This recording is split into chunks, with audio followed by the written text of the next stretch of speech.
Excellencies, ladies and gentlemen, we are about to begin our closing session. May I ask that all of you take your seats, please, so that we may begin our closing session. Excellencies, ladies and gentlemen, please take your seats. Excellences, mesdames et messieurs, nous allons commencer notre séance de clôture. Je vous demande de bien vous asseoir, s'il vous plaît, pour que nous puissions commencer cette dernière séance de la journée. Excelencias, señores y señoras, por favor, les piden que se sientan porque vamos a comentar el final de este G20. Excelencias, por favor, siéntense, gracias.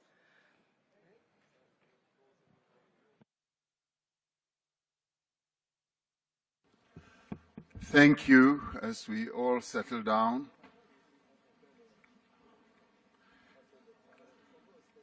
leaders of the G20 member states and invited countries, the Secretary General of the United Nations, heads of international organizations and ministers and distinguished guests, and everyone else who has played a role in making this G20 get to where it is.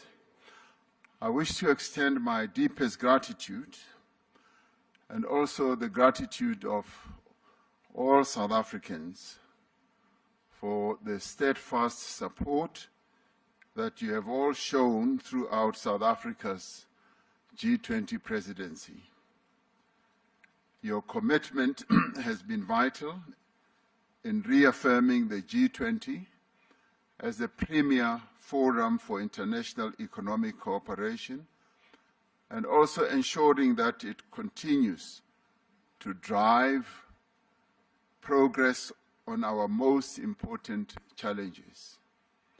We have met this year, in fact the entire year, meetings have taken place in our own country and elsewhere in the world, including at the United Nations, supporting the presidency of South Africa of the G20. And we've met in the face of significant challenges and demonstrated our ability to come together, even in the times of great difficulty, to pursue a better world. South Africa's presidency marks the first time, as we have said, that the G20 has been hosted and held on African soil. We are truly honored and humbled by that, not only as South Africans, but as Africans as a whole. Recognizing the importance of this milestone, we have sought to place Africa's growth and development interests at the heart of the G20's agenda. The greatest opportunity for prosperity in the 21st century lies in Africa. Harnessing that opportunity will require a rather strong partnership between Africa and the G20, and indeed between Africa and the rest of the world.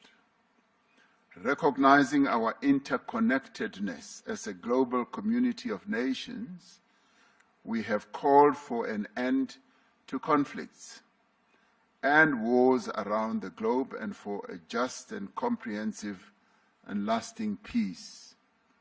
This summit has taken place at a crucial time, as calls around the world grow louder for progress on the imperatives of our time, to end poverty in all its forms and ramifications, to reduce inequality within and amongst countries, and to take urgent action to combat climate change. This year, we have recognized the growing debt burden that is faced by many developing economy countries as a major obstacle to achieving the Sustainable Development Goals of the United Nations. The G20 has pledged to extend support to low and middle-income countries as they confront debt vulnerabilities. Together, we must create a virtuous cycle of reduced debt, higher public investment, and more rapid and inclusive economic growth. When we become more successful, all of us, then the whole world becomes successful.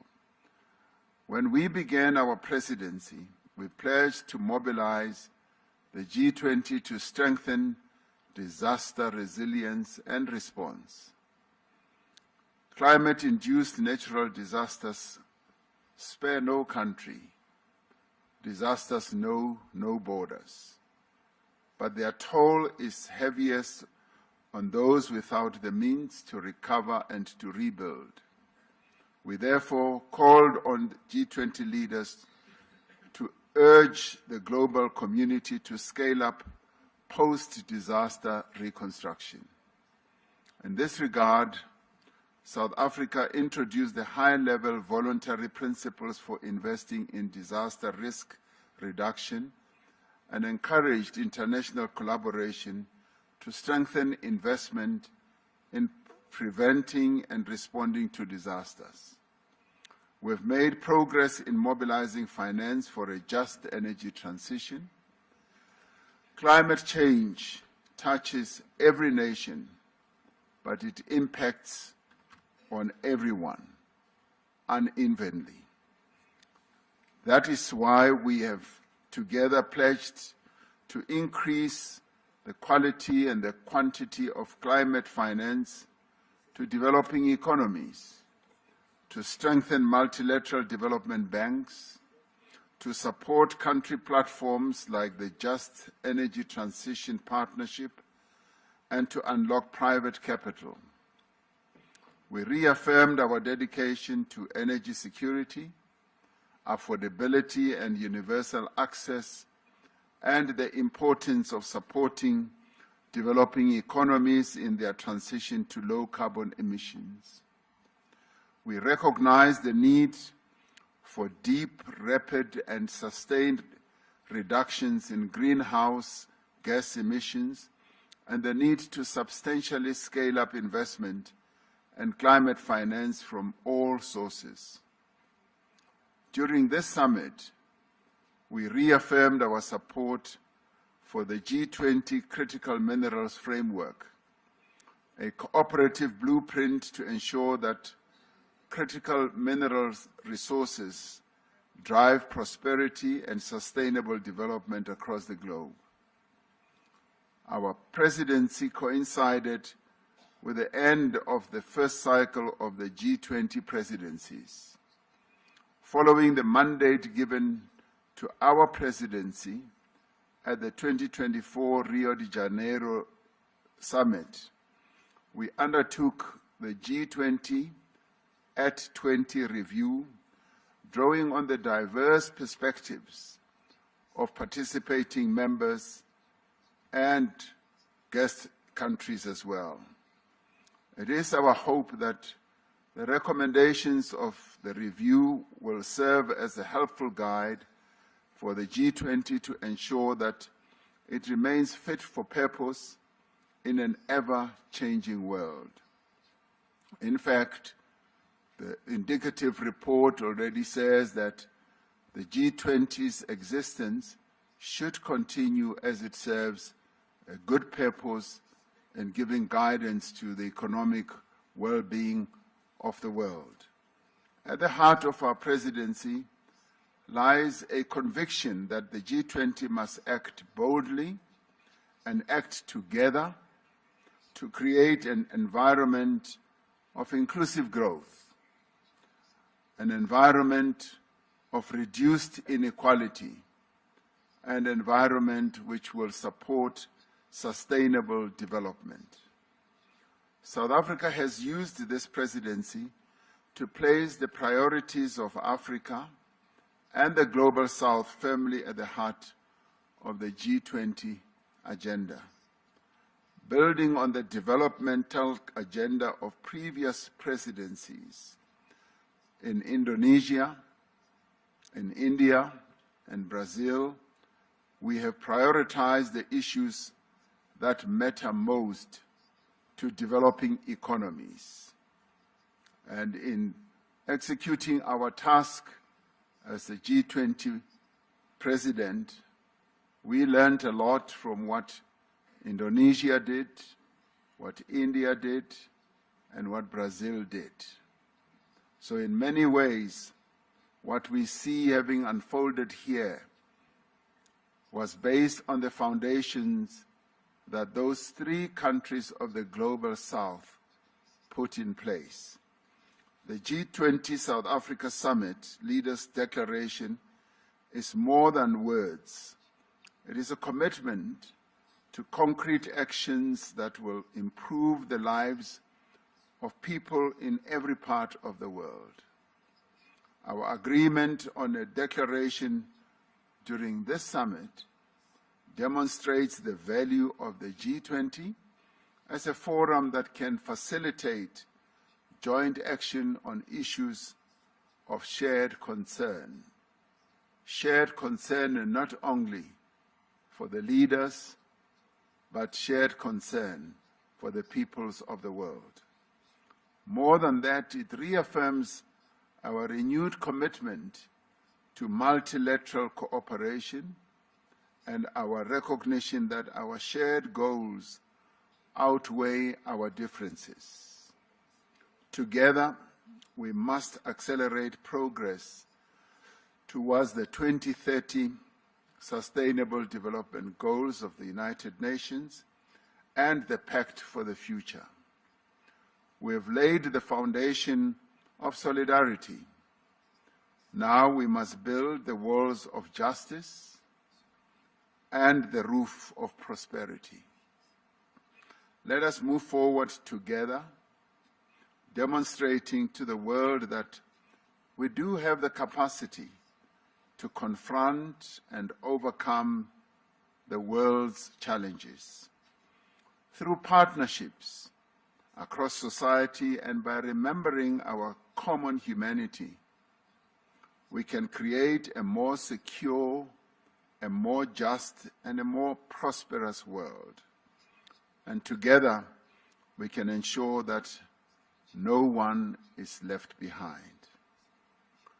I now say that this gavel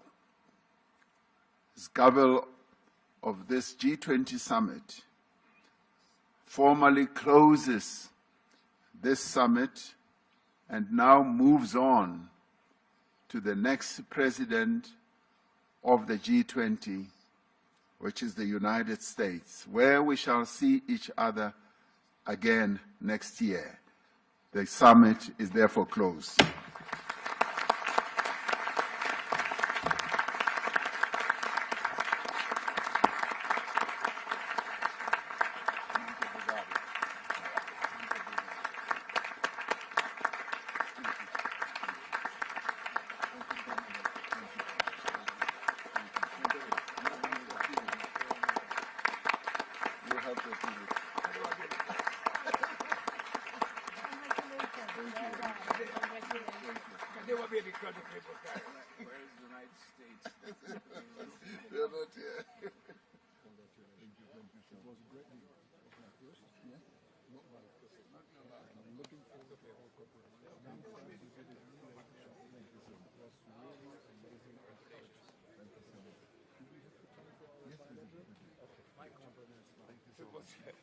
Thank you very much.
kıymetli basın mensupları, değerli arkadaşlar, sizleri en kalbi duygularımla, saygıyla, sevgiyle selamlıyorum. Distinguished members of the press, dear friends, I G20 extend Liderler my Zirvesi'ni heartfelt greetings to you all with respect. Güney Afrika Cumhuriyeti'nin ev sahipliğinde tamamlamış bulunuyoruz. Dayanışma, eşitlik, sürdürülebilirlik ana temasıyla düzenlenen 20. zirvenin tüm insanlık için hayırlara vesile olmasını diliyorum. We have just concluded the G20 Leaders Summit graciously hosted by the Republic of South Africa. I hope that the 20th summit held under the main theme of solidarity, equality, sustainability will bring beneficial outcomes for all humanity. Şahsıma, eşime ve